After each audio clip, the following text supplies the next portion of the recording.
اعوذ باللہ من الشیطان الرجیم بسم اللہ الرحمن الرحیم۔ ناظرین، ہم نے اپنی گزشتہ ویڈیو کے اندر سورہ المؤمنون کی آیات نمبر 70 تک کا اردو ترجمہ پڑھا تھا، اور آج انشاءاللہ ہم سورہ المؤمنون کی آیات نمبر 71 سے اردو ترجمے کا آغاز کرتے ہیں۔ بسم اللہ الرحمن الرحیم۔ اور اگر اللہ برحق ان کی خواہشوں پر چلے تو زمین اور آسمان اور جو ان میں ہیں سب درم برم ہو جائیں، بلکہ ہم نے ان کے پاس ان کی نصیحت کی کتاب پہنچا دی ہے اور وہ اپنی کتاب نصیحت سے منہ پھیر رہے ہیں۔ کیا تم ان سے تبلیغ کے صلے میں کچھ مال مانگتے ہو تو تمہارے پروردگار کا مال بہت اچھا ہے اور وہ سب سے بہتر رزق دینے والا ہے۔ اور تم ان کو سیدھے رستے کی طرف بلاتے ہو، اور جو لوگ آخرت پر ایمان نہیں لاتے وہ رستے سے الگ ہو رہے ہیں۔ اور اگر ہم ان پر رحم کریں اور جو تکلیفیں ان کو پہنچ رہی ہیں وہ دور کر دیں تو اپنی سرکشی پر اڑے ہیں اور بھٹکتے پھریں۔ اور ہم نے ان کو عذاب میں بھی پکڑا تو بھی انہوں نے اللہ کے آگے عاجزی نہ کی، اور وہ عاجزی کرتے ہی نہیں، یہاں تک کہ جب ہم نے ان پر عذاب شدید کا دروازہ کھول دیا تو اس وقت وہاں نا امید ہو گئے۔ اور وہی تو ہے جس نے تمہارے کان اور آنکھیں اور دل بنائے، لیکن تم کم شکر گزاری کرتے ہو۔ اور وہی تو ہے جس نے تم کو زمین میں پیدا کیا اور اسی کی طرف تم جمع ہو کر جاؤ گے۔ اور وہی ہے جو زندگی بخشتا ہے اور موت دیتا ہے، اور رات اور دن کا بدلتے رہنا اس کا تصرف ہے۔ کیا تم سمجھتے نہیں؟ بات یہ ہے کہ جو بات اگلے کافر کہتے تھے اسی طرح کی بات یہ کہتے ہیں کہ جب ہم مر جائیں گے اور مٹی ہو جائیں گے اور استخوان بوسیدہ کے سوا کچھ نہ رہیں گے تو کیا ہم پھر اٹھائے جائیں گے؟ یہ وعدہ ہم سے اور ہم سے پہلے ہمارے باپ دادا سے بھی ہوتا چلا آتا ہے۔ اجی یہ تو صرف اگلے لوگوں کی کہانیاں ہیں۔ کہو کہ اگر تم جانتے ہو تو بتاؤ کہ زمین اور جو کچھ زمین میں ہے سب کس کا مال ہے؟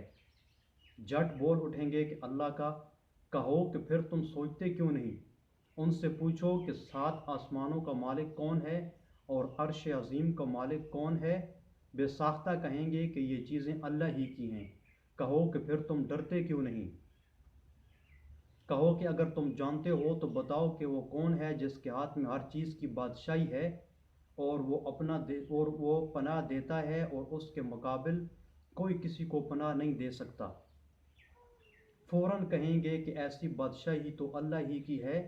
کہو کہ پھر تم پر جادو کہاں سے پڑ جاتا ہے؟ بات یہ ہے کہ ہم نے ان کے پاس حق پہنچا دیا ہے، اور یہ جو بت پرستی کیے جاتے ہیں بے شک جھوٹے ہیں۔ اللہ نے تو کسی کو اپنا بیٹا بنایا ہے اور نہ اس کے ساتھ کوئی اور معبود ہے۔ ایسا ہوتا تو ہر معبود اپنی اپنی مخلوقات کو لے کر چل دیتا اور ایک دوسرے پر غالب آ جاتا۔ یہ لوگ جو کچھ اللہ کے بارے میں بیان کرتے ہیں اللہ اس سے پاک ہے، وہ پوشیدہ اور ظاہر کو جانتا ہے، اور مشرک جو اس کے ساتھ شریک کرتے ہیں اس کی شان اس سے بلند ہے۔ اے محمد صلی اللہ علیہ وسلم، کہو کہ اے پروردگار، جس عذاب کا ان کفار سے وعدہ ہوا ہے اگر تو میری زندگی میں ان پر نازل کر کے مجھے بھی دکھائے تو اے پروردگار مجھے اس سے محفوظ رکھیو اور ان ظالموں میں شامل نہ کیجیو۔ اور جو وعدہ ہم ان سے کر رہے ہیں ہم تم کو دکھا کر اس پر نازل کرنے پر قادر ہیں۔ اور بری بات کے جواب میں ایسی بات کہو جو نہایت اچھی ہو، اور یہ جو کچھ بیان کرتے ہیں ہمیں خوب معلوم ہے۔ اور کہو کہ اے پروردگار، میں شیطانوں کے وسوسوں سے تیری پناہ مانگتا ہوں، اور اے پروردگار اس سے بھی تیری پناہ مانگتا ہوں کہ وہ میرے پاس آ موجود ہوں۔ یہ لوگ اسی غفلت میں رہیں گے یہاں تک کہ جب ان میں سے کسی کے پاس موت آ جائے گی تو کہے گا کہ اے پروردگار، مجھے پھر دنیا میں واپس بھیج دے تاکہ میں اس میں جسے چھوڑ آیا ہوں نیک کام کیا کروں۔ ہرگز نہیں، یہ ایک ایسی بات ہے کہ وہ اسے زبان سے کہہ رہا ہے اور اس کے ساتھ عمل نہیں ہوگا، اور ان کے پیچھے برزخ ہے جہاں وہ اس دن تک کہ دوبارہ اٹھائے جائیں گے رہیں گے۔ پھر سور پھونکا جائے گا تو نہ تو ان میں قرابتیں رہیں گی اور نہ ایک دوسرے کو پوچھیں گے۔ تو جن کے عملوں کے بوجھ بھاری ہوں گے وہ فلاح پانے والے ہیں، اور جن کے بوجھ ہلکے ہوں گے وہ لوگ جنہوں نے اپنے تئیں خسارے میں ڈالا ہمیشہ دوزخ میں رہیں گے۔ آگ ان کے منہوں کو جلس دے گی اور وہ اس میں تیوری چڑھائے ہوں گے۔ کیا تم کو میری آیاتیں پڑھ کر نہیں سنائی جاتی تھیں؟ نہیں، تم ان کو سنتے تھے اور جھٹلاتے تھے۔ وہ کہیں گے کہ اے ہمارے پروردگار، ہم پر ہماری کم بختی غالب ہو گئی اور ہم رستے سے بھٹک گئے۔ اے پروردگار، ہم کو اس میں سے نکال دے، اگر ہم پھر ایسے کام کریں تو ظالم ہوں گے۔ اللہ فرمائے گا کہ اسی میں ذلت کے ساتھ پڑے رہو اور مجھ سے بات نہ کرو۔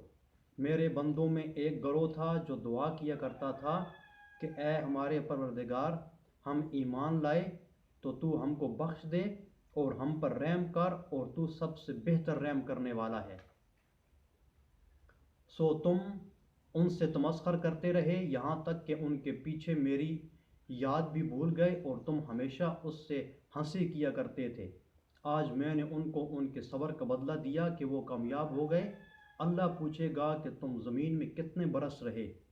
وہ کہیں گے کہ ہم ایک روز یا ایک روز سے بھی کم رہے تھے۔ شمار کرنے والوں سے پوچھ لیجئے۔ اللہ فرمائے گا کہ وہاں تم بہت ہی کم رہے، کاش تم جانتے ہوتے۔ کیا تم یہ خیال کرتے ہو کہ ہم نے تم کو بے فائدہ پیدا کیا ہے اور یہ کہ تم ہماری طرف لوٹ کر نہیں آؤ گے؟ تو اللہ جو سچا بادشاہ ہے اس کی شان اس سے اونچی ہے، اور اس کے سوا کوئی معبود نہیں، وہی عرش بزرگ کا مالک ہے۔ اور جو شخص اللہ کے ساتھ اور معبود کو پکارتا ہے جس کی اس کے پاس کچھ بھی سند نہیں، تو اس کا حساب اللہ ہی کے ہاں ہوگا۔ کچھ شک نہیں کہ کافر رستگاری نہیں پائیں گے۔ اور اللہ سے دعا کرو کہ اے میرے پروردگار، مجھے بخش دے اور مجھ پر رحم کر، اور تو سب سے بہتر رحم کرنے والا ہے۔ صدق اللہ العظیم۔